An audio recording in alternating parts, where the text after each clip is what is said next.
northern groups have warned political parties against fielding aged and incompetent candidates for the forthcoming 2023 presidential election, saying such will be rejected by them. This was part of the agreement reached on Thursday during the Mitama Sule Leadership Lecture series organized by the student wing of Coalition of Northern Groups, Borno State Chapter. Speaking at the event, the spokesperson for the Northern Elders Forum, Akim Baba Ahmed, explicitly stated that the North will turn its back on any party that deliberately tilts advantages to candidates from particular region while insisting on credibility during elections. He informed Northerners with a presidential ambition to know that the Northern Elders Forum, CNG, Coalition of Northern Groups and other Northern groups are not merely supporting the emergence of a Northerner to succeed President Muhammadu Buhari, but also interested in a qualified candidate. In admittance of the failure of President Buhari's administration, Baba Ahmed said, being from the north alone is not enough to make one a good leader. Therefore, he said the state of the north today represents the best caution that what you see as yours is not necessarily the best, where you have a choice, and every Nigerian must have a choice. If a northerner is to become the next president with a vote in the north, then he has to be the best among all others. He has to convince us in the north that he understands our problems and can solve them. He must have the disposition, energy, health, and intelligence to heal the breached, polarized pluralism of the north and build bridges across the entire nation. He has to be able to lead a country that is failing in a number of significant areas. A personal ambition to be president will not be enough, and we will scrutinize and advise those who will listen to avoid the temptation to put in place persons who just want power but not responsibility. A president from the north must have the exposure and network to reintegrate all parts of Nigeria into one country and one vision. He must have the courage to eliminate threats of insurgents, bandits, kidnappers, irredentists, impunity, the drugs pandemic, and corruption. He must lead with a sense of mission and urgency, the wisdom to negotiate where necessary, and the clout to hit hard where it needs to, and a clear understanding of the sources and nature of our threats and their solutions, he said. The point must be made again that every Nigerian, irrespective of his political party or identity, must be free to contest within his or her party to be fielded as a presidential candidate, and we should reject any party that specifically and deliberately excludes any Nigerian from exercising the same rights other Nigerians have, he said.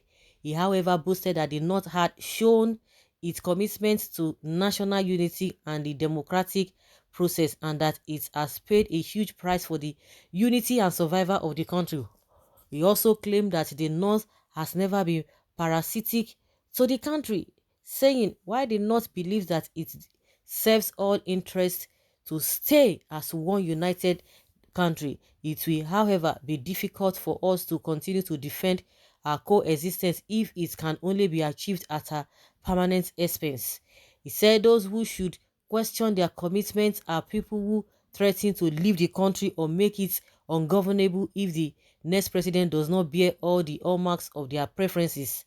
The rest of Nigeria has a legitimate cause of concern when sections of the country that have become virtual hostages of irredentists suggest that only when they have the presidency will the country eliminate organized violence that has made massive inroads into lives of Nigerian citizens living there.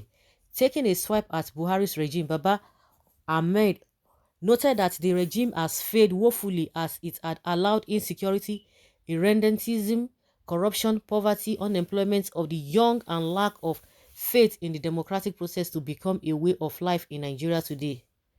Also, speaking, a female politician, Ajiya Najatu Mohammed, charged the youth to rise and confront the challenges of regaining control of their destiny, urging them to not to rely anymore on the shaky path being laid by those who pose as Nigerian leaders today. She lamented that those in positions of leadership are people who are ill-equipped and ill-prepared to lead, but for their political ambitions and quest for the criminal acquisition of wealth. The time to get organized is now. Time to move by you, the youth, particularly students in higher institutions, to wrest control of your affairs and rescue your generation and the next from the margins of decadence, decay, and irrelevance being told by our current leaders, she said. Similarly, Professor Usman Yusuf, former executive secretary of the NHIS, stressed that the youth you should urgently register massively as their only sure way to flush out those he called bandits in government. Really? Bandits in the government, and the same people that you are defending. So you have bandits in government, and you have bandits who are in the bush that you are defending, you are Gumi. Well, Professor Yusuf said those occupying positions of leadership today are worse than bandits, as they breed banditry and nurture the ground for all forms of criminality by entrenching corruption, impunity, official lawlessness, and excessive greed. This can only be remedied if the youth, particularly students in higher institutions, massively acquire permanent voters' cards and participate actively in the campaign to sensitize the northern population to do so, he said.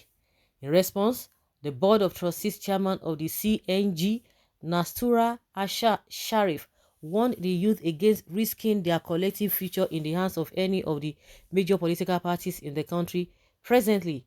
He categorically warned that any of the major parties that feed incompetent, weak, and aged candidates will be roundly rejected by the North. He charged the youth to remain vigilant with regards to the direction the parties are conducting their affairs. Bunch of jokers. So, because if somebody like I'm trying to relate to what the Baba Ahmed said, that anybody who said want to leave the country, the person is not patriotic. So you want to continue to live a life of no progress, and because so that you will stand as what? I don't know where it has become an offense when you say, oh, I know they do again.